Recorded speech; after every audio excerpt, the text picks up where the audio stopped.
Welcome, my dear viewers. Thank you for being with my channel and watching my videos. I'm telling you a story from my life. Watch this video to the end. You will understand what I'm telling you, so as not to miss my new videos. Do not forget to subscribe to the channel and leave your explanations in the comments. Then let's go. Greetings, I'm Kayla, a 36-year-old woman. The recent months have been quite challenging, and I find myself relearning many aspects of life.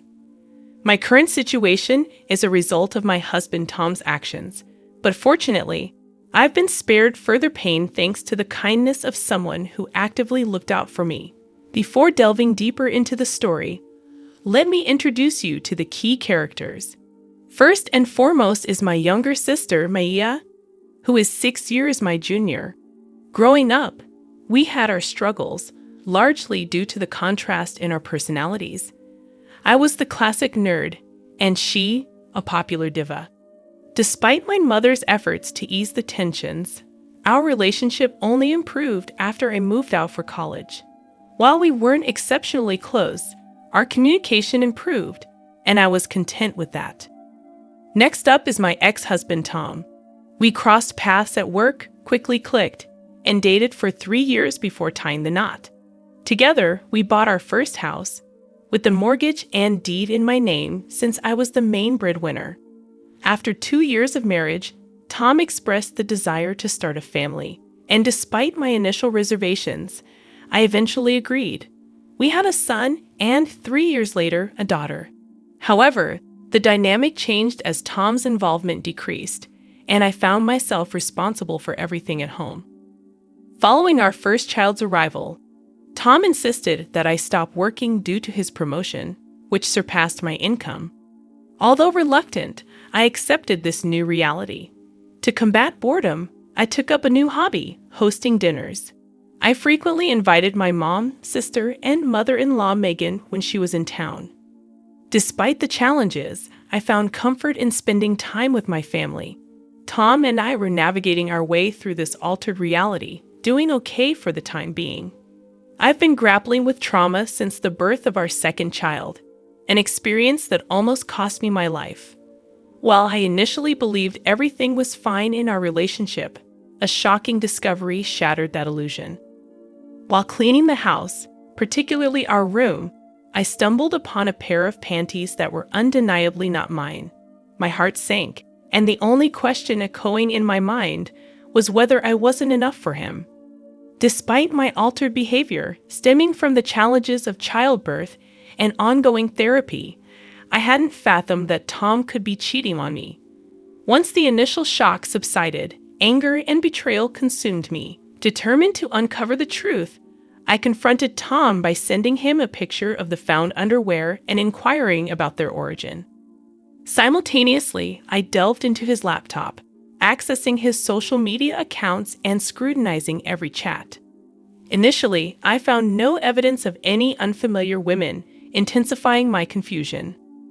Desperation led me to meticulously sift through every chat, even though I knew everyone in his contacts. It was then that I noticed my sister's contact ID everywhere I looked. Initially dismissing it as harmless communication between siblings, I eventually perused their chats, only to feel a nauseating surge in my throat. Their exchanges were rife with explicit pictures and videos of them in bed, declarations of love, and plans for Tom to leave me. The sheer disgust overwhelmed me, and my first reaction was to vomit. Following that, I tried calling Tom, but he didn't answer. Desperate for answers, I dialed my sister, Mayor. "Hey, what's up?" she nonchalantly asked. "Don't hey, what's up me? I just found a pair of your panties in my bedroom," I retorted. Her response was chillingly casual. "Oh, have you been sleeping with Tom?" "Yeah, for a while now." "Why? Come on, we all know you've gotten a bit boring." "So I chose to sleep with my husband. Did the fact that I'm your sister not even stop you? Look in my eyes, I was doing you a favor. I was trying to get Tom off your backs so you could focus on taking care of your kids. Are you okay in the head? That's the dumbest crap I've ever heard. Look, we didn't mean for it to spiral this far, okay?" I I only did it because he kept making advances at me. And then he's a lovely guy. Yes, but he was my husband. Why would you actively take part in destroying our family? I just want what's best for Tom. If I'm the best for him, then so be it. You are a disgusting human being. I cut the call after that. I couldn't believe her audacity. I just laid in bed and cried for a long time. I didn't think my life would have ever come to that point. At some point, my youngest child woke up and began crying for food, so I busied myself with taking care of her. I felt like a shell of a human being as I carried on with the rest of my day. I couldn't let my kids know that something was severely wrong. That was not something for them to worry about. I picked up my older child from school and made dinner for the three of us. The kids kept asking where their dad was, and I had no answer to give them. I lied and told them that he was working late. At some point, though, my anger morphed into concern. It was nearing 11 at night, and Tom hadn't gotten back home yet. I tried calling him multiple times again and got no response. I tried calling my sister to see if he was at least there with her, but he didn't pick up either. I had been so tired and drained from everything that day that I ended up just heading to bed.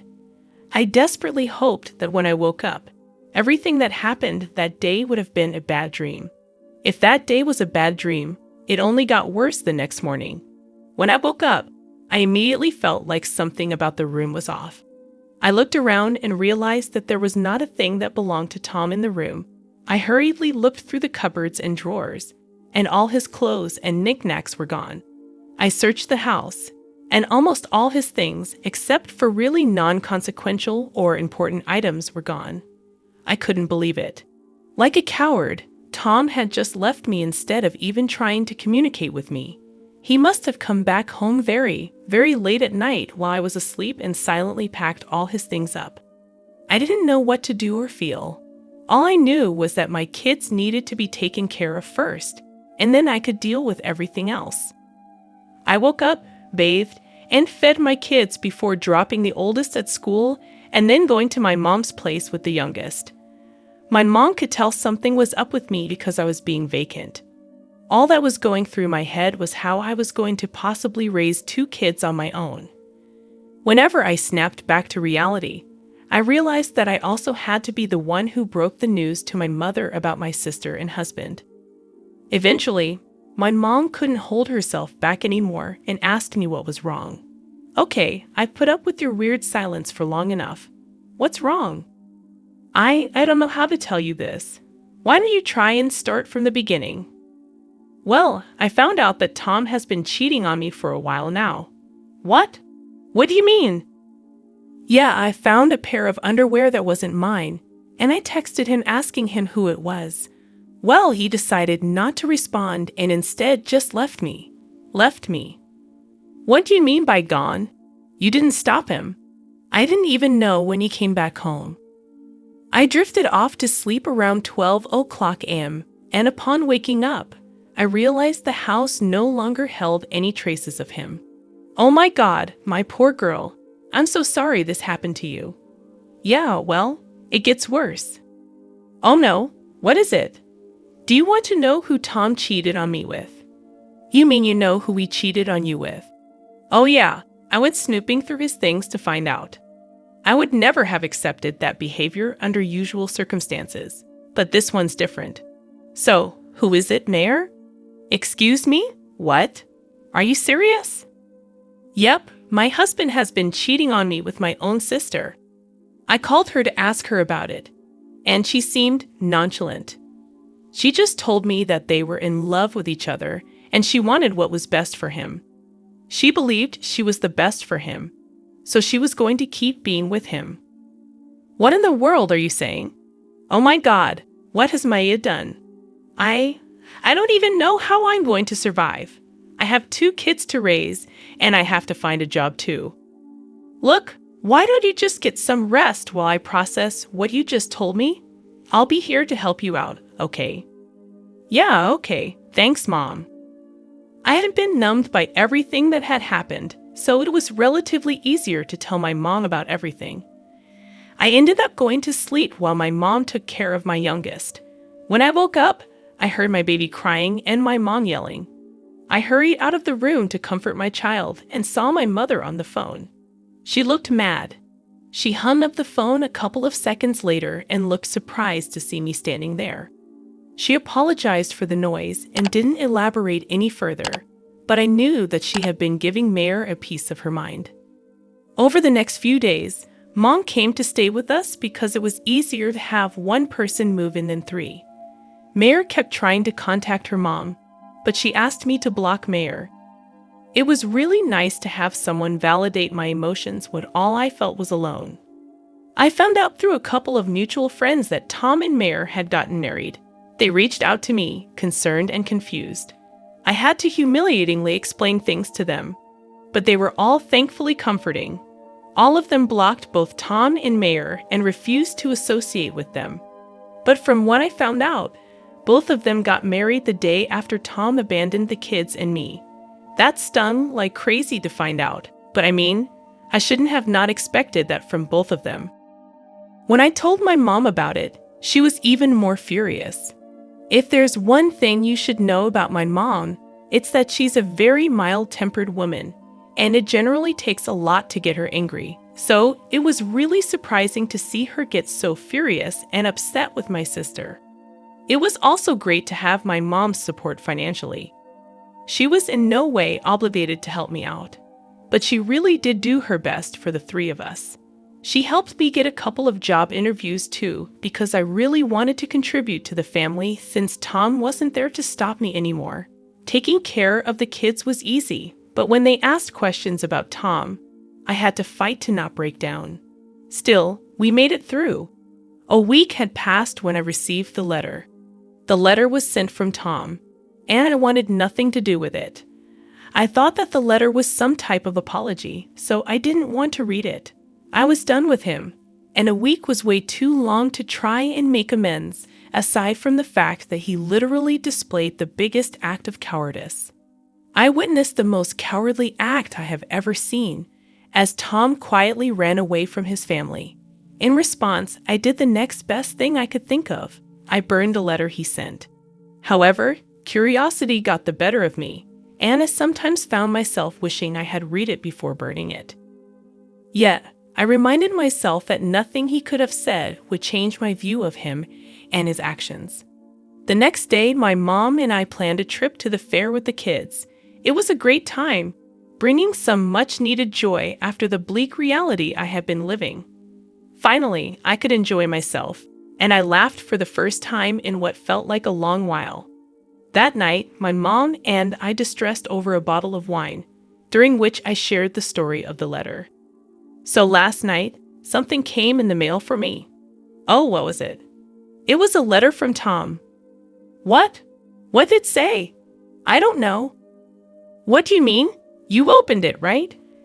No, I didn't want to deal with anything he had to say, so I burned the letter.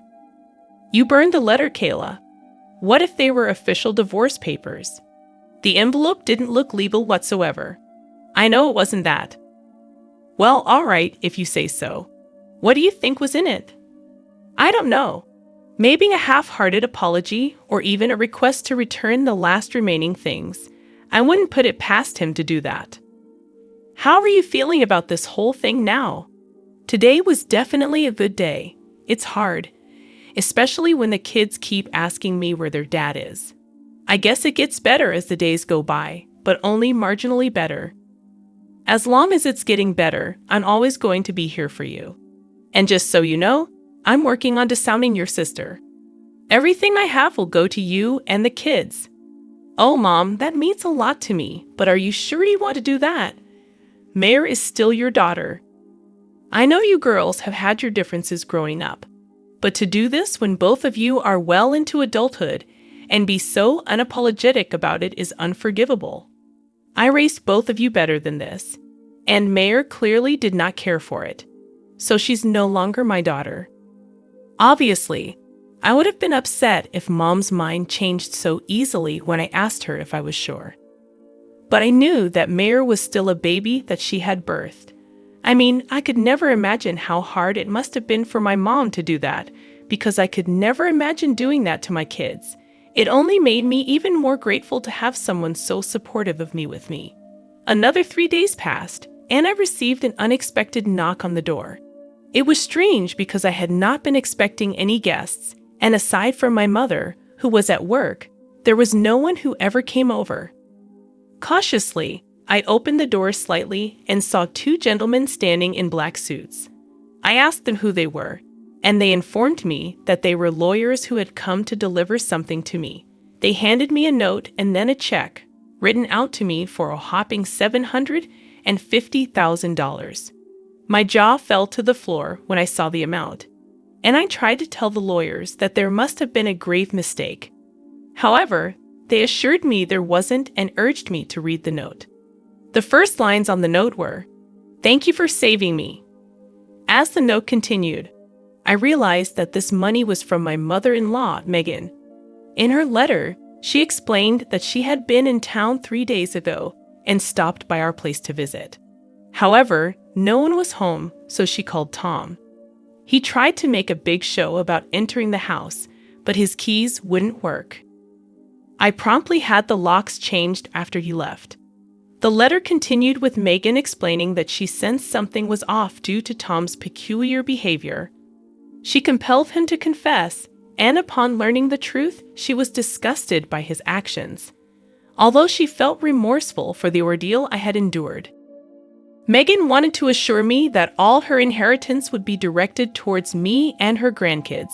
She expressed gratitude for my intervention, preventing her from making misguided decisions and entrusting her assets to her son. The check I received was a testament to Megan's wishes. The lawyers further disclosed that Megan had been terminally ill and had passed away the day before.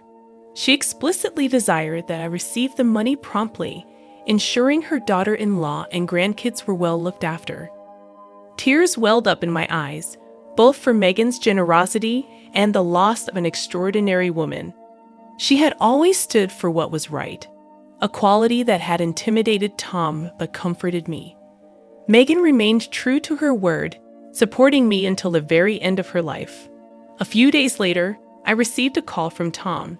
Anticipating the conversation, I decided to entertain the interaction. "What did you do? What do you mean?" "You know what I mean, Tom. You need to be clearer." "What are you talking about?" "Why weren't you at home that day?" "I specifically asked you to do that." "When did you ask me?" "I sent you a letter asking you to play along with our old selves while my mom visited for that day." "Oh, is that what the letter said? Did you not read it?" "No, I burned it before I could read it. You robbed me. My mother was going to make my life easier with the inheritance, but you stole it because you're a selfish person." "That's really rich coming from you. You abandoned your family and only contacted me when it involved your inheritance. You can't stop love. I did what was right for me, and your mother did what was right for us. Don't contact me or the kids ever again. Goodbye." After that confrontation, things progressed swiftly. I served Tom with divorce papers, and I was granted full custody of the kids. Tom attempted to contest the inheritance, but Megan's explicit wishes prevailed. Tom and Maya persistently tried to hound and emotionally blackmail me into sharing the inheritance, but I stood firm in saying no. Life has become significantly easier since receiving the money. I set aside a substantial portion for my kids' college funds and invested another portion wisely. My mom has been able to retire, while I have begun working. The kids have finally accepted that their dad won't be returning, and when they're old enough, I plan on sharing the full truth with them. While still dealing with the pain of everything, I recognize that the only way to go from here is up.